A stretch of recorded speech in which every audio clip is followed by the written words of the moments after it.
4 people died at the newspaper's office in Annapolis, and a 5th person died after being transported to the hospital. The identities of the victims were released on Thursday night. Hiaasen, Gerald Fischman, Wendi Winters, and John McNamara were editors, and Rebecca Smith was an ad sales assistant for the paper. "What happened here was very calculated," Capital Gazette reporter Selene San Felice said on Anderson Cooper 360. "She was in the newsroom when the shots rang out. I think this person was going after editors," she said. Reporter Phil Davis said on AC 360 that he hid under a desk during the attack. When he heard the gunman reload, he said he wondered to himself, "Are we all going to die?" Related, 5 dead in shooting at Capital Gazette in Annapolis, Maryland. Local authorities said the newspaper as a whole was targeted. Multiple law enforcement officials have told CNN the suspect in the shooting is Jared Warren Ramos, who had previously filed a defamation lawsuit against the paper. The suit was dismissed. News of the shooting spree caused a chill in newsrooms across the United States on Thursday. Law enforcement in several cities stepped up security around major news organizations as a precautionary measure. Threats against members of the media have been on the rise in recent years. But murders of American journalists are very rare. The last time multiple journalists were killed while on assignment in the U.S. was in 2015, when an ex-employee attacked 2 members of a WDBJ TV news crew during a live report in Virginia. Reporter Allison Parker and photojournalist Adam Ward were killed. On Thursday, Chris Hurst, who was engaged to Parker when she was killed, tweeted in response to the Annapolis shooting, "The threat to journalists is real and became deadly once more today in Annapolis. My condolences to everyone impacted at the Gazette newsroom."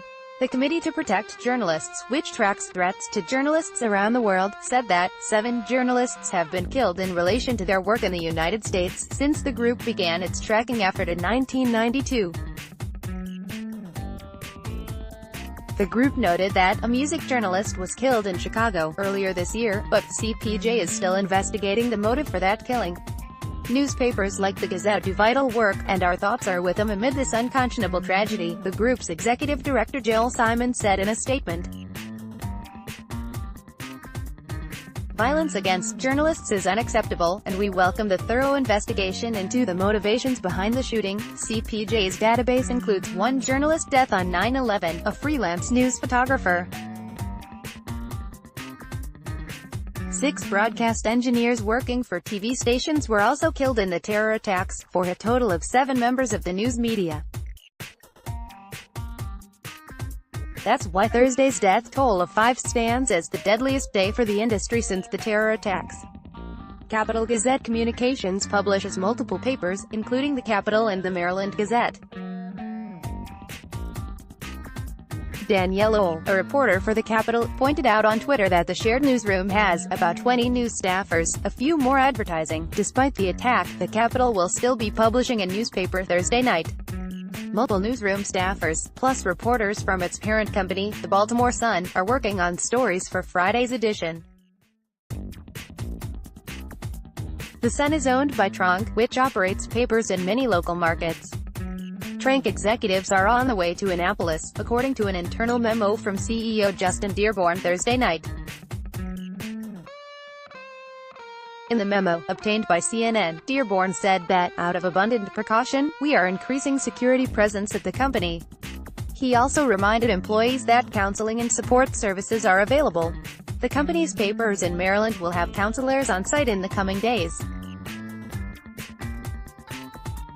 We are focused on providing support to our colleagues and their families, Dearborn wrote in the memo.